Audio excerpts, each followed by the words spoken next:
বর্তমানে আছি দয়ালপাড়াতে।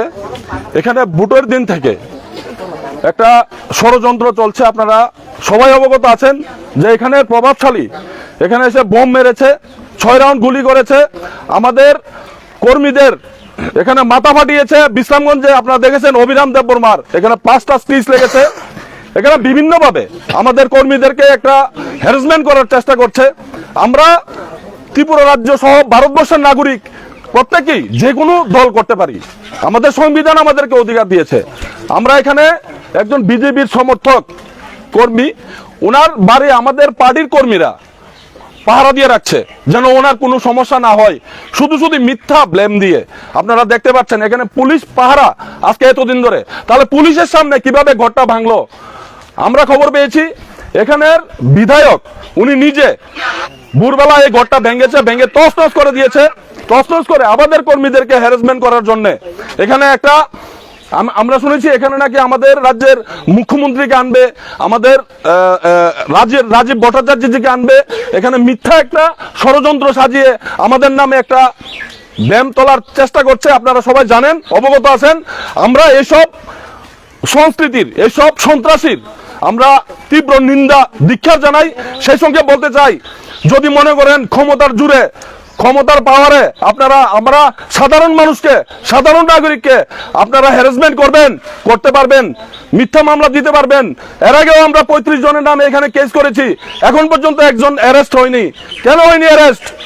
যারা আক্রমণ করেছে এখানে প্রত্যক্ষদর্শী, প্রত্যেকটা মানুষ সাক্ষী দিয়েছে তাদের নামে। তারা এখানে এসে সন্ত্রাস করেছে। আমরা সন্ত্রাসে বিশ্বাস করি না, আমরা মহারাজার আদর্শে চলি। আমাদের মহারাজ এই ত্রিপুরা রাজ্যকে শান্তিপ্রিয় বানাতে চাচ্ছে, সন্ত্রাস মুক্ত বানাতে যাচ্ছে। কিন্তু এই সন্ত্রাসগুলা কে করছে আজকের দিনে? রাজনৈতিক ক্ষমতার জুড়ে মানুষকে, এখন সাধারণ মানুষকে মানুষ মনে হচ্ছে না, সাধারণ মানুষের রক্তকে রক্ত মনে হচ্ছে না। আমরা নিন্দা ও ধিক্কার জানাই। সেই সঙ্গে আমরা যে 35 জনের নামে থানাতে এফআইআর করেছি, সেই সকল সন্ত্রাসবাদীদের গ্রেপ্তার করার জন্য আমরা রাজ্য সরকারের কাছে নিবেদন জানাচ্ছি। তা না হলে এই সন্ত্রাসগুলো আরো বাড়বে। আপনারা দেখতে পাচ্ছেন যে ঘরটাকে এসে তারা নিজেরাই ভেঙে আমাদের কর্মী সমর্থকদের নাম দিচ্ছে। এটা কোথাকার গণতন্ত্র? আমরা কোথায় আছি বর্তমানে? আমরাও মানুষ, আমাদের কর্মী সমর্থকদের মিথ্যা মামলা দিয়ে হয়রানি করার চেষ্টা করছে বিভিন্ন জায়গার মধ্যে। আমরা তীব্র নিন্দা ও ধিক্কার জানাচ্ছি। নমস্কার।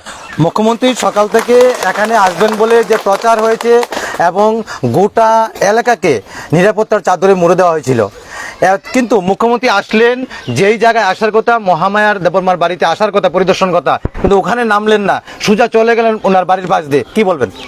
শুনুন, আমরা কিছুদিন আগে একটা রেকর্ডিং দেখেছি, আমাদের ত্রিপুরা রাজ্যের গর্ব, আমাদের ত্রিপুরা পুলিশকে ধমকাতে আমাদের ওসি বাবুকে বিভিন্ন ধরনের আক্রমণ করেছে। ওই দিনও রেকর্ডিং এ বলেছে এই মহামায়ার নাকি বাড়িটা ভাঙ্গা হয়েছিল। তাহলে এতদিন ভালো ছিল বাড়িটা, আজকে সকাল ভোরবেলা ভেঙেছে বাড়িটা।